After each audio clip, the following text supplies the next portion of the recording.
नमस्कार दोस्तों, कैसे हो आप लोग। आशा करता हूँ कि ठीक होंगे, स्वस्थ होंगे। चलिए आज एक ऐसे महाराज के बारे में बात करते हैं जो विवादों की सुर्खियों में सबसे ऊपर हैं। तो आज बात करते हैं, जी हाँ, जिनका नाम है रामगिरी महाराज।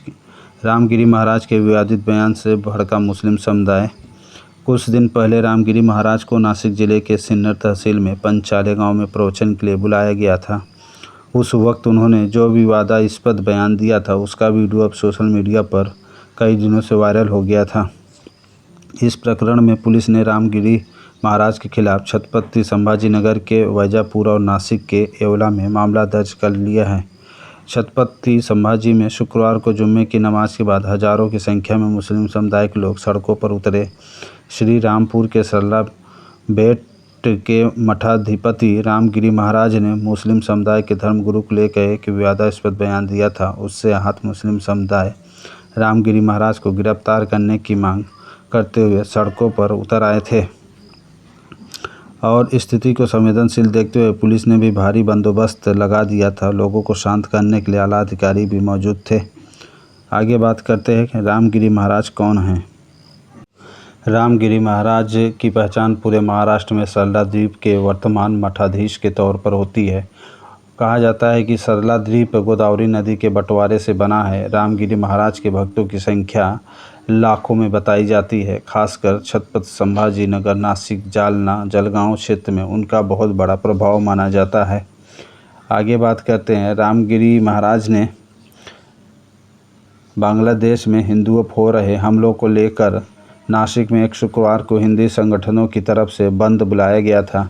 इस बंद की घोषणा के चलते कल सुबह से नासिक के सभी मार्केट बंद थे, लेकिन दोपहर होते ही इलाकों में हिंसा भड़क उठी थी। महाराष्ट्र ने नासिक के साथ ही छत्रपति संभाजी नगर और अहमदनगर में भी हिंदू हैं।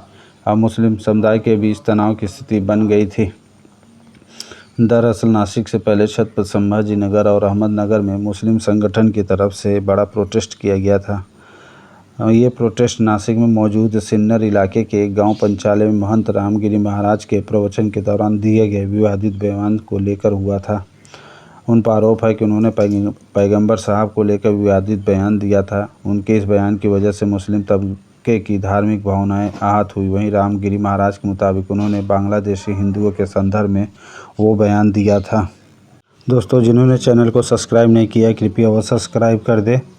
आइए रामगिरी महाराज के बारे में थोड़ा सा और बात करते हैं। अगर संक्षिप्त जानकारी के अनुसार बात करें तो उनका जन्म उत्तर महाराष्ट्र के जलगांव जिले में सुरेश रामकृष्ण राणे के घर में हुआ था। जब वे अभी 9वीं की कक्षा में थे तब उनका झुकाव भगवद गीता की शिक्षाओं के लिए स्वाध्याय केंद्र नामक धार्मिक केंद्र की ओर जुड़ गया था। उनके एक सहयोगी ने बताया कि 10वीं की पढ़ाई पूरी करने के बाद रामगिरी महाराज ITI में डिप्लोमा कोर्स करने के लिए अहमदनगर ज़िले में चले गए, लेकिन उन्होंने पढ़ाई छोड़ दी और आध्यात्मिक गुरु नारायण गिरी महाराज से दीक्षा ले लिया, जो खुद गगनगिरी महाराज के शिष्य थे। अन्य सहयोगियों का दावा है कि उन्होंने सुना है कि इनके बारे में कई वर्षों तक हिमालय में भटकते रहे हैं। 2009 में रामगिरी महाराज को उनके गुरु नारायण गिरी के निधन के बाद श्री गगनगिरी महाराज संस्थान के प्रमुख के रूप में पदोन्नत किया गया था। यह पदोन्नत विवादास्पद थी क्योंकि रामगिरी महाराज से वरिष्ठ अन्य लोगों ने इस प्रतिष्ठित पद के लिए चुनाव लड़ा था। मामला अदालत में पहुंचा और रामगिरी महाराज को विजयी बनाया। एक साथी भक्ति, धार्मिक प्रमुख और संगठन से जुड़े इस पहले विवाद पर खेद जताते हुए कहते हैं कि इसे टाला जा सकता था। हमने अतीत में सभी राजनीतिक दलों और नेताओं की सद्भावना अर्जित की है। इस विवाद के बाद यह कहना मुश्किल है कि चीज़ें किस ओर मुड़ेंगी। किसी भी पार्टी या राजनीतिक का टैग अच्छा नहीं होता।